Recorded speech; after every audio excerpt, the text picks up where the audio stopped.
noches, amigos televidentes. Bienvenidos a un nuevo episodio de Focos y de su segmento Zoom.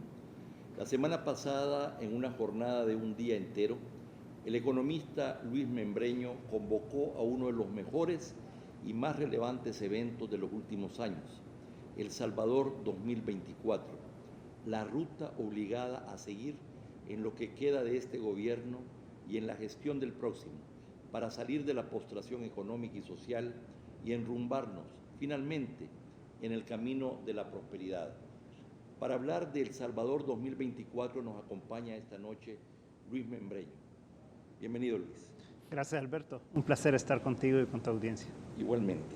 Fundador de Luis Membreño Consulting, empresa de servicios de consultoría estratégica, macroeconómica y financiera, Luis está muy calificado precisamente para hablar de este tema. Y comencemos entonces diciendo qué fue lo que te llevó a organizar El Salvador 2024, evento pues muy exitoso al que asistí la semana pasada. Gracias, Alberto, por tus palabras, por la invitación. Mira, lo que me ha llevado a mí es que yo creo que ya todos estamos aburridos de pasar apagando fuegos y vivir de crisis en crisis, ¿verdad? Salto de mata, como decimos los salvadoreños, y decir, bueno, ya basta de que simplemente estemos viendo cómo resolvemos un tema de pensiones, cómo resolvemos un tema fiscal, cómo resolvemos un tema de seguridad, pero cómo vamos poniendo diferentes partes nada más de las cosas y no tenemos una visión estratégica de futuro del país. Y yo creo que eso es lo que nos falta a los salvadoreños, nos falta ver un poco más allá. A mí me encantaría, como tú lo decías en tu columna, ver a 30 años plazo o a 40 años plazo, pero en El Salvador yo creo que con que veamos a 7, 8 años plazo ya es un buen progreso, ¿verdad? En efecto, le dediqué mi columna precisamente a El Salvador 2024 por la gran relevancia del tema de discusión, para mí la más importante de todas, porque de lo que suceda, de cómo vamos a las medidas que vamos a tomar y cómo vamos a transitar, depende absolutamente todo. Pero yo me acuerdo que decía en esa columna que los países serios planifican a 30, 40, 50 años plazo. Y que en nuestro caso, bueno, mejor tenemos que lidiar en el corto y en el mediano plazo, y una vez resolvamos esos problemas, vamos a estar en mejores condiciones de ver más largo. Yo creo que si aquí simplemente seguimos viendo cómo evitamos el impago del próximo mes o cómo resolvemos lo del presupuesto del próximo año o cómo pagamos la deuda de corto plazo de las letras del Tesoro o cómo logramos saltar el problema del vencimiento de los bonos del 2019, que son pasos importantes, que son cosas necesarias, pero si solo nos quedamos hasta ahí, entonces vamos a seguir viendo una economía postrada, vamos a seguir viendo unas necesidades grandes del país que no las logramos resolver. Pero bueno, esto parece ser un mal nacional, y estoy hablando de profesionales, muchos formados y aún con maestrías en el exterior. El pensamiento estratégico, la visión de mediano y largo plazo, la visión sistémica, integral, no pareciera ser un atributo aún de las élites salvadoreñas. Sí, la verdad que hemos perdido mucho ese énfasis. Yo creo que hubo hace algunos años un énfasis en el sentido de decir, miren, veamos una proyección del país, por ejemplo, un proyecto... La Comisión Nacional de Desarrollo. Sí, la Comisión Nacional de Desarrollo, un plan educativo 2021, ¿verdad? Cuando uno habla de una visión de cómo hacer para lograr mayores tasas de crecimiento del país, cómo logramos resolver problemas de salud, por ejemplo. Entonces, yo creo que esa visión de planificación, y ahí no hay que confundirse con la planificación centralizada que tanto roncha nos puede generar a algunos, sino que es que si no sabemos para dónde vamos a terminar donde no queremos, ¿vale? Es así. Bueno, hiciste un enorme esfuerzo muy exitoso de reunir a actores fundamentales, no solamente del acuerdo de reforma de pensiones, pero también en términos de estructurar esa visión hacia adelante. Quisiera que hicieras síntesis muy apretada, contándonos lo más relevante que dijeron algunos de los principales expositores. Yo creo que el evento lo dividimos en dos partes. La primera parte fue el corto plazo y concentrados en la parte de pensiones y en la parte del acuerdo fiscal. Y después la segunda parte de la tarde fue la visión ya del mediano y del largo plazo. Entonces, en la primera parte lo que tuvimos fue declaraciones, por ejemplo, del secretario técnico, en el que Roberto Lorenzana, en el que él nos dijo, este acuerdo pudo haberse logrado hace un año, ¿verdad? Y es algo que nosotros decíamos, bueno, ¿por qué no se logra? ¿Verdad? Pero dice, al final de cuentas, los tiempos políticos no son necesariamente los tiempos de los ciudadanos. Los tiempos de la racionalidad. Exacto. Y como que los políticos requieren un poco más de tiempo para tomar esas decisiones. Pero creo que fue muy interesante eso. Y lo otro que fue interesante fue que él planteó cómo visualiza que se puede hacer este acuerdo fiscal. Y dijo, yo creo que se debe de lograr el pacto fiscal en noviembre. Le puso fecha, ¿verdad? Yo creo que ese es un gran paso para el país y creo que el hecho de que él lo plantee como representante del gobierno, del partido de gobierno, creo que es muy relevante. En la parte del presidente de la Asamblea Legislativa, creo que fue muy importante el lograr entrever que ellos como oposición política, los 4 partidos políticos de oposición se han dado cuenta que tienen un poder real que está concentrado en 53 diputados y que en realidad ellos pueden aprobar cualquier cosa con mayoría simple. Y eso ha llevado a que el presidente de la Asamblea, con el poder que tiene, pueda crear una comisión ad hoc, por ejemplo, y que eso llevó a un acuerdo fiscal en el que participaron los 4 partidos de oposición. Tú has mencionado también el rol que jugó Rodolfo Parker, por ejemplo. Yo agregaría el del diputado Ponce también, sí, del PCN, obviamente el del presidente de la Asamblea, Milena Calderón en la parte de Arena. Creo que han sido elementos muy importantes y obviamente esto llevó al frente a plantearse, bueno, quiero que la oposición me pase un proyecto que lo apruebe y que el presidente tenga que definir si lo veta o si lo aprueba, sin que al final de cuentas el gobierno y el partido de gobierno hayan tenido algunos elementos de lo que ellos quisieran en ese proyecto o no, ¿verdad? Pero sigamos con los siguientes expositores. De ahí Milena Calderón yo creo que fue muy interesante porque ella planteó la visión del partido Arena, de qué es lo que ellos están dispuestos a negociar en ese pacto fiscal. Entonces ya habíamos escuchado lo que decía el secretario técnico, ya habíamos escuchado lo que decía el presidente de la Asamblea sobre el mismo tema y cómo debería de buscarse un acuerdo después de lo que se había logrado con pensiones. Y ella dice, nosotros como partido Arena, dice, estamos buscando esto. Y planteó números, ¿verdad? Y dijo, en esto estamos dispuestos a transar, no estamos dispuestos a darle 554 millones de dólares al gobierno, pero sí estamos dispuestos a darle 230 y algo, que fue lo que ella planteó. Por el otro lado, creo que quedó claro también que el secretario técnico dice queremos un diálogo a los salvadoreños y exclusivamente salvadoreños, y Arena, a través de Milena, dijo, no, nosotros lo que queremos es que haya observadores de la comunidad internacional, el BID, el Banco Mundial, y creemos que debe haber un acuerdo con el fondo que pueda ser verificable después. El secretario técnico dijo no es necesario un acuerdo con el fondo porque los compradores de bonos lo harían con solo que tengamos un buen acuerdo. Entonces, creo que ahí hay elementos que van a tener que negociarse y creo que fue bien importante el poner ya sobre la mesa las cartas de cada Pero quien. después hablaron los representantes de Azafondos y de Fusadas. Sí, y ahí tuvimos 3 intervenciones. Por un lado estuvo Ariano. Pero antes de eso estuvo Moody's, ¿no? Sí, Sí, correcto. Ariano Ortiz de Moody's, ella es la analista para la región y ella conoce muy bien el caso de El Salvador. Le gustó mucho el evento, me dijo al final, porque le permitió a ella poner en perspectiva también su mismo análisis. Y ella lo que nos decía es, recuerden que todavía se puede caer más. Yo creo que eso fue un poco de shock para todo el mundo cuando todos estábamos esperando que suba. Y lo otro que... Bueno, los bonos salvadoreños tienen el mayor deterioro en términos de calificación solo después de Venezuela y Cuba. Correcto. O sea, hemos llegado a una calificación de C que nunca se nos hubiera, pero ni pasado por la mente que hubiéramos llegado ahí, ¿verdad? Estamos en el límite de bonos basura. Sí.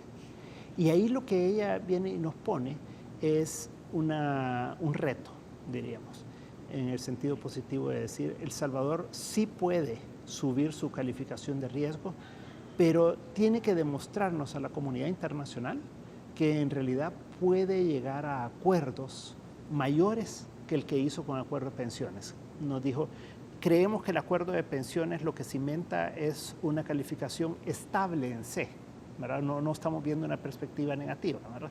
Pero lo que sí es que para que se le pueda elevar la calificación se necesita un acuerdo mayor en el tema fiscal propiamente y que eso nos permita ver, por lo menos resolver de aquí al 2019. Entonces, ella decía, si eso se da, si ese acuerdo fiscal realmente se da en noviembre, como lo planteaba el secretario técnico, entonces Moody's y las demás calificadoras estarían dispuestas a subir la calificación. Fitch es el único que ya no subió a B-, pero Moody's y probablemente Standard & Poor's estarían esperando un mensaje mucho más fuerte en ese sentido. Y después Álvaro Trigueros y René Novellino plantearon cómo fue la reforma, René, qué fue lo que se logró, y en realidad es muchísimo lo que se logró, no es un parche, como se ha planteado. En términos de alivio fiscal, de abrir el espacio fiscal, llegando casi a un 1% del PIB. Correcto. El alivio fiscal es enorme y principalmente en esta primera etapa, pero después con las proyecciones que presentó Álvaro Trigueros de Fusades, pudimos ver que este es un acuerdo que da para 30, 40 años, ¿verdad? Entonces, que los cambios que se hicieron a última hora, que era el devolver parte de lo que se hace en el Fondo Solidario a los trabajadores después, no influye significativamente en los flujos a mediano y a largo plazo. Entonces, creo que eso da tranquilidad y creo que de lo de Álvaro yo destacaría una cosa y es la diferencia que hace para un país que crece al 2%, crecer al 4%. Sí. Y el 4% resuelve en sí mismo la situación fiscal, digamos, sin tener que llegar a un ajuste muy fuerte. Te sugiero que los temas ya más de visión al futuro de los mismos expositores los toquemos después. Pero este acuerdo de pensiones efectivamente redujo el déficit fiscal, reestructuró a plazos más largos la deuda previsional, amplió entonces el espacio fiscal y mejoró, yo le llamo una pizca, la evaluación de riesgo de la deuda soberana a partir pues de la demostración que el acuerdo político es posible. Pero el consenso generalizado es que estamos lejos de salir del hoyo. Hay que aprobar o ajustar el presupuesto del 2018 desfinanciado en 554 millones. Entre 2019 y 2024 se vencen 2.400 millones de dólares en eurobonos y con un crecimiento del Producto Interno Bruto del 2%, son insostenibles las finanzas públicas. O sea que había un argumento, sobre todo del gobierno y de al menos un sector de una parte del gobierno, de una parte del FMLN, que decía que el problema de todas las finanzas públicas casi eran las pensiones privatizadas, ¿verdad? Y que al resolver eso se resolvería la problemática casi de la deuda pública. Pues resulta que no, como lo dijimos mucho desde antes. Correcto. Yo creo que queda claro que cada elemento tiene una influencia, pero ninguno es tan decisivo como para que por sí mismo pueda resolver los problemas totalmente. Entonces, lo que siempre habíamos dicho, las pensiones sí tenían una influencia en la situación fiscal, pero no eran el meollo del tema. Y el sobreenfatizar eso, pues no era lo positivo. Entonces, ahora que ya se resolvió, digamos, el tema de las pensiones, que ya se ve el efecto realmente que tiene la reforma en la situación fiscal, entonces llegamos a peras y manzanas, ¿verdad? Y decimos, bueno, ahora hay que bajar el déficit, hay que hacer un ajuste, y ese ajuste tiene que venir por un lado, por el lado del gasto, y por el otro lado, por el lado de los ingresos. Y además hay que reestructurar todas las deudas que tú ya mencionabas, de más o menos 2.400 millones de dólares para el próximo quinquenio, y además están las letras del Tesoro. Hay que tirarlas a plazos más largos, lo que reduciría los montos de la amortización. Correcto, y además como hay vencimientos, hay que pagarlo, pero entonces para no tener que pagarlo se emite un nuevo bono para poderlo pagar a un mayor plazo. Entonces, vamos a ir, Luis, a un corte comercial. Ya regresamos para seguir continuando a discutir con estos temas fundamentales. No nos cambien.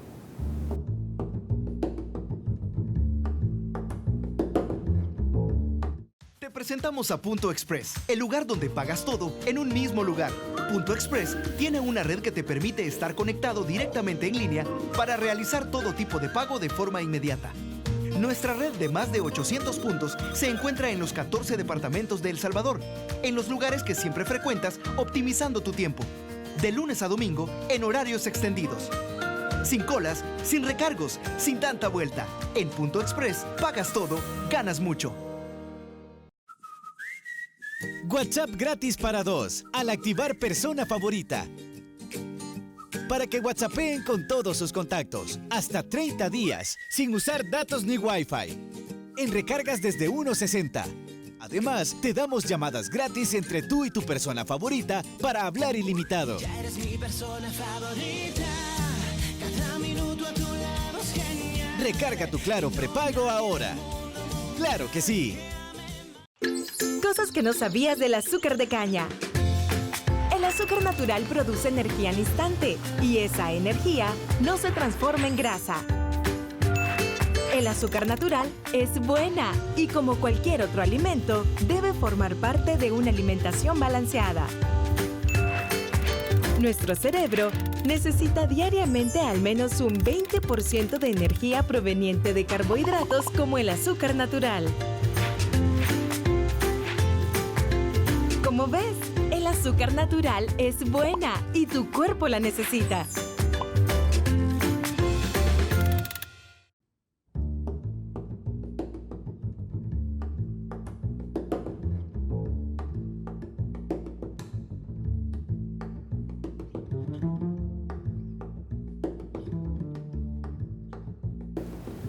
Estamos conversando con Luis Membreño, presidente de Membreño Consulting, quien organizó una conferencia muy importante la semana pasada que llamó El Salvador 2024. Y precisamente cuando terminamos la primera parte de este programa, Luis, podemos concluir que necesitamos acuerdos en el próximo mes sobre un ajuste y reforma fiscal e inmediatamente después sobre una estrategia de inversión y crecimiento. Creo que es muy importante explicarle al gran público por qué. Este no es un tema solo de economistas, este es un tema que toca el bolsillo y la vida del pueblo salvadoreño. Pero a veces hay una dificultad para poder trasladar estos temas a veces más complicados de la jerga económica a un lenguaje más sencillo y asequible. A mí me gustó mucho algo que planteó Javier Simán, que fue uno de los últimos expositores, y él sintetizó lo que él interpreta que es lo que a la gente le interesa. Y él dijo dos cosas. Dijo, una es que las personas y los ciudadanos necesitamos comer y necesitamos un empleo para poder generar ingresos. Y por el otro lado, dijo lo que el otro deseo del salvadoreño es poder llegar vivo de regreso a su casa al final del día. Yo creo que eso sintetiza mucho lo que tú acabas de plantear, y es cómo hacemos para que el salvadoreño pueda tener un empleo, que pueda tener ingresos y que pueda llevar el sustento a su hogar y que pueda tener una vida digna. Y por el otro lado, cómo hacemos para mejorar la seguridad del país, para que el salvadoreño que quiere tener una vida digna tenga una vida para comenzar, ¿verdad? Y que no lo maten saliendo de su casa o regresando, ¿verdad? Entonces, pero para crear empleos se necesita crear confianza, se necesita que los inversionistas privados digan vale la pena invertir en este país, tanto nacionales como extranjeros, pero si ven que el país esté problemado en sus finanzas públicas, si debe mucho, si las calificadores de riesgo a quien ellos consultan le están diciendo que no es confiable la ruta del Salvador. Entonces eso afecta las decisiones para crear empleo y por lo tanto para que la gente pueda comer y para financiar también a partir de ingresos fiscales la seguridad. Correcto. Y eso es lo fundamental, o sea, y es que el tema de los ingresos, digamos, en un contexto más amplio, es el que resuelve todo, porque al final son los ingresos de los ciudadanos y los ingresos que esto lleva al fisco también. Y en la medida que el gobierno tiene recursos, entonces en esa medida se reduce el déficit, en esa medida no tiene que poner nuevos impuestos, por ejemplo, no le tiene que sacar más dinero a la población del bolsillo, ahora lo que le permite tener un mejor nivel de vida a la población. Y por el otro lado, permite el destinar más recursos a elementos como seguridad, ¿verdad? Y a elementos, por supuesto, que potencien el desarrollo económico. Entonces, a mí me parece que dentro del evento, la participación de McKinsey, en particular a través de Germán Galván, que fue el que lo representó, él es un mexicano, y McKinsey es una de las grandes consultoras del mundo en este tipo de asuntos y tiene diferentes áreas y una de ellas es la de el área de acuerdos, llamémosle así, de política económica y de política sectorial en su empresa. Entonces, ¿qué es lo que planteó? Lo que planteó es que el caso de El Salvador no es único. A veces hablamos de la polarización, creemos que El Salvador es el único polarizado en el mundo y nos dijo, miren, El Salvador tiene un problema, es cierto, pero no quiere decir que sea el único país polarizado en el mundo y no quiere decir que no haya una metodología a través de la cual podamos ponernos de acuerdo y puedan ponerse de acuerdo los salvadoreños en una visión de mediano y de largo plazo. Y dijo, hay estos 5 elementos que son básicos, que cualquiera diría, ay, pero aquí no hay ninguna ciencia, ¿verdad? Es que en realidad El Salvador es súper diagnosticado. Todos sabemos lo que necesitamos ponernos de acuerdo, necesitamos inversión, necesitamos dar reglas claras, necesitamos atraer a estos inversionistas, necesitamos invertir en sectores estratégicos, necesitamos arreglar las aduanas, necesitamos arreglar... Los pasos están bien dados y las cosas que necesitamos hacer están bien establecidas. Lo único que nos falta es ponernos de acuerdo. Bueno, pero acuérdate que ponerse de acuerdo pasa a veces por confrontar visiones diferentes. Exacto. Donde hay factores ideológicos, ¿verdad? Y además hay cálculos políticos. Y eso es parte de lo que complica la situación. Pero en cualquiera de los casos, ¿por qué razón se necesita el próximo mes un acuerdo de ajuste y reforma fiscal? El próximo mes se requiere para poderlo dejar ya afuera. Pero es porque se van a las campañas electorales los diputados y ya no los vamos a ver más. Claro, o sea, y ya no queremos verlos. Sí.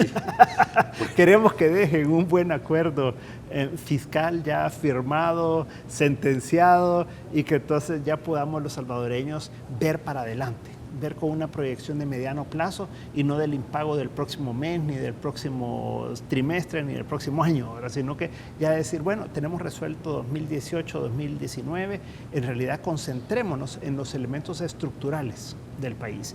Y entonces ustedes váyanse a hacer su campaña política y vayan a pedir el voto y vayan a hacer lo que tengan que hacer, porque también es fundamental cómo va a quedar constituida la nueva Asamblea Legislativa, porque eso va a depender de elementos como el asalto constitucional, el nuevo fiscal, etc. Entonces, sí es muy importante que ellos hagan su campaña y que la mayor parte de gente salga a votar y se exprese. Entonces, dicho eso, lo que tenemos que hacer es resolver eso el próximo mes, dejarlo bien plasmado y que una entidad como el Fondo Monetario Internacional, por ejemplo, le pueda dar seguimiento cuatrimestralmente a lo que se acuerde, para asegurarnos también de que se vaya cumpliendo, porque si no, los acuerdos son letra muerta, ¿verdad? Claro, y pero como tú sabes, eso implica ver temas. Bueno, por el lado, dijéramos, del gasto, si se necesitan recortar más subsidios, si hay grasa en el Estado y hay una serie de empleos que se han creado que son innecesarios y habría que mandar a esa gente de nuevo a buscar otros empleos. Hay temas que tienen que ver, eso por el lado del gasto, por el lado de los ingresos, hay temas relacionados si se necesita un IVA, un impuesto sobre el valor agregado, pasarlo de 13 al 15%, o basta con luchar contra la evasión y la elusión fiscal, se necesita o no un impuesto sobre el patrimonio o por lo menos sobre los aumentos de la revalorización de la propiedad. Es decir, ahí viene la discusión, ahí te tocan no solamente la visión, la ideología, pero los intereses. Correcto. Y pretender, Luis, que en el próximo mes vamos a llegar a un acuerdo sobre eso. Ya Roberto Lorenzana en la conferencia dijo que él creía que era más fácil ponerse de acuerdo sobre algunos temas, sobre el gasto, que sobre los ingresos, como diciendo no vamos a tocar esto en campaña electoral. Yo creo que obviamente la parte de gastos siempre tiene una complicación para el partido de gobierno, digamos, porque no quiere tocar el gasto y menos en una campaña política, pero es el elemento que hay que entrarle de lleno, por un lado. Y ahí hay mucha grasa y hay mucho gasto que recortar. Y por el otro lado, en la parte de ingresos, yo diría que hay 3 elementos que son fundamentales. Uno es el del crecimiento económico. El crecimiento económico nos permitiría tener más ingresos, pero digamos, bueno, no vamos a tocar eso, ¿verdad? Sí. Entonces está el de elevación y la ilusión, en donde hay elementos, ya lo planteaban también Milena Calderón Sol. Sobre eso puede haber acuerdo. Ahí podemos ponernos de acuerdo en diferentes leyes que hay que cambiar, pero respetando la Constitución y los derechos de los ciudadanos. Y por el otro lado también están los otros impuestos. Yo creo que el tema de los otros impuestos, ningún partido en este momento va a estar dispuesto a aprobar ni uno nuevo ni ningún incremento. Eso significa que no puede haber reforma fiscal integral en el mes próximo. No. Puede haber tal vez un acuerdo, el inicio de un acuerdo sobre algunas medidas. Sí, yo diría que lo que se puede lograr así en términos políticos es un acuerdo de reducción de gasto, un acuerdo con ciertos ingresos que no han sido puestos a mi criterio en el presupuesto del 2018, y eso lo podríamos discutir, y por el otro lado el tema de la deuda, lo que hablamos de la deuda de largo plazo, todo lo que se vence entre el 2019 y el 2024, que son esos 2.400 millones de dólares, y las letras del Tesoro, cuánto de eso se va a refinanciar a largo plazo. Creería yo que para eso te da los tiempos políticos nada más. Ya la parte de si vamos a incrementar el IVA, de si se va a crear el patrimonio o un impuesto predial, etcétera, eso tendrá que quedar para el siguiente gobierno. Para el siguiente gobierno. Y por el lado de un acuerdo sobre inversión y crecimiento, ¿cómo lo ves? ¿Crees que se puede avanzar en lo que queda de esta legislatura? Yo creo que sí se puede avanzar. Creo que el tomar el ejemplo que nos presentaron también durante el evento de Honduras 2020, creo que es muy importante, cómo ha habido una unificación de criterios entre el gobierno, el sector privado y la ciudadanía sobre esa visión de desarrollo que está teniendo Honduras y que es un muy buen ejemplo de esos acuerdos nacionales que debemos de tomar nosotros. Entonces yo creería que 2018-2019 debería de ser un momento, y principalmente 2018, para lograr esos consensos. Ya nos decía nuestro invitado que él considera que son 18 meses más o menos lo que se requiere para poder llegar a construir ese acuerdo, y entonces eso nos lleva básicamente a la nueva administración que toma posesión en junio del 2019. Entonces yo creo que estamos bien a tiempo para poder ir durante la campaña política presidencial construyendo ese gran acuerdo que pueda ser implementado por el próximo gobierno. O sea que tú verías que es ya en el nuevo gobierno donde se le puede entrar con más fuerza y legitimidad al principio del gobierno. Exacto. A la reforma fiscal integral y aún aspectos fundamentales de una estrategia de inversión y crecimiento, sin lo cual no es posible la sostenibilidad de las finanzas públicas. Esta sería la hoja de ruta, el cronograma tentativo que tú verías, Luis. Correcto. Yo creo que eso es lo que los tiempos políticos nos dan y las posibilidades de llegar a esos acuerdos. Ahora, yo creo que lo que se inició en Miami con el vicepresidente de Estados Unidos, que es lo que McKinsey ha estado apoyando, y obviamente el BID ha sido el promotor de esto, y la Embajada de Estados Unidos o el gobierno de Estados Unidos pues han sido los que han venido promoviendo una visión de desarrollo de mediano plazo para El Salvador y a nivel regional. de ahí viene todo el tema de la unión aduanera también, viene toda una serie de elementos que podamos aprender y unirnos a un impacto como el que está teniendo el Plan 2020 en Honduras, que nosotros podamos implementar nuestro Plan 2024. Y aprovecho para hacer el comercial que hemos creado una página en Facebook para poder ir planteando todo esto. Hemos subido las presentaciones y todo para el que las quiera ver. Y entonces lo que podemos hacer con esto es ya establecer esa hoja crítica de ruta, digamos, que se puede implementar. Y lo otro que es importante fue la otra parte del evento, que estuvo Carmiña Moreno del BID, quien planteó la posibilidad de ocupar recursos que El Salvador no ha utilizado en los últimos años, tanto del BID como del Banco Mundial, tanto para apoyo presupuestario como para proyectos. Entonces, si ya tenemos una estrategia de mediano plazo, lo que vamos a necesitar es financiarla. Entonces, ¿qué parte financia el sector privado a Pero través si de no hay inversión acuerdo privada? fiscal, si no salimos de este nivel de calificaciones de riesgo, Sin duda. está cerrado el crédito internacional Sin duda. para proyectos fundamentales. Sí. ¿Verdad? Por eso estamos asumiendo que llegamos a un acuerdo básico. Esto me lleva a la última pregunta, Luis. Contrariamente a lo que sucede con especímenes políticos más evolucionados en el mundo, en El Salvador los nuestros llegan a acuerdos solo cuando estamos al borde del precipicio y cuando hay presiones internacionales de poderes grandes para decirnos, muchachitos, se acabó. Esto refleja un retraso, ¿verdad? Entonces a mí me llama la atención que tú estás optimista, que Rodolfo Parker y otros diputados están optimistas. ¿Por qué? Porque yo creo que ha habido algo trascendental. Si tú ves cómo se comportó parte de la oposición política, principalmente Gana y el PCN, en años anteriores de la administración de Funes y al inicio de esta administración, hubo mucho apoyo. Se le dio cualquier cantidad de votos para que pudieran contratar deuda, para que pudieran hacer lo que quisieran. Entonces, yo creo que eso ya cambió. La primera vez que se dan cuenta realmente del poder que tiene la oposición junta con Arena es que tienen 53 diputados y ellos pueden establecer la agenda realmente. Entonces se vuelve un equilibrio. Hay un que es lo que equilibrio uno busca. de poder, y el equilibrio de poder y la percepción que tal vez nadie puede ganar en términos más estratégicos puede llevar a un acuerdo. Luis, muchísimas gracias. Ha sido una entrevista muy interesante y felicidades de nuevo por este tan importante evento que organizaste la semana pasada. Muchísimas gracias, Alberto. Felicidades por todo este espacio y todo este esfuerzo que estás haciendo y, por supuesto, por apoyarnos y que juntos empujemos, porque al final es El Salvador. Lo que queremos es un mejor país en el que nuestros hijos puedan tener una visión de mediano, de largo plazo, donde puedan venir a trabajar, puedan desarrollarse. Y lo que necesitamos entonces es que la generación actual contribuyamos a que eso se vaya construyendo. Así es. Muchas gracias. Gracias a ti.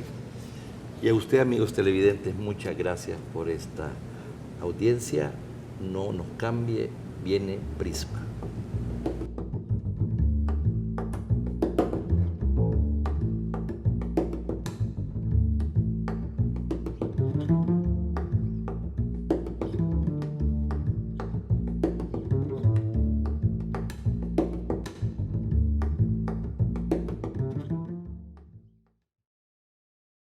Te presentamos a Punto Express, el lugar donde pagas todo en un mismo lugar. Punto Express tiene una red que te permite estar conectado directamente en línea para realizar todo tipo de pago de forma inmediata. Nuestra red de más de 800 puntos se encuentra en los 14 departamentos de El Salvador, en los lugares que siempre frecuentas, optimizando tu tiempo. De lunes a domingo, en horarios extendidos. Sin colas, sin recargos, sin tanta vuelta. En Punto Express, pagas todo, ganas mucho. WhatsApp gratis para 2 al activar persona favorita. Para que WhatsAppeen con todos sus contactos, hasta 30 días, sin usar datos ni Wi-Fi. En recargas desde 1.60. Además, te damos llamadas gratis entre tú y tu persona favorita para hablar ilimitado. Ya eres mi persona favorita. Cada minuto a tu lado es genial. Recarga tu Claro prepago ahora. ¡Claro que sí!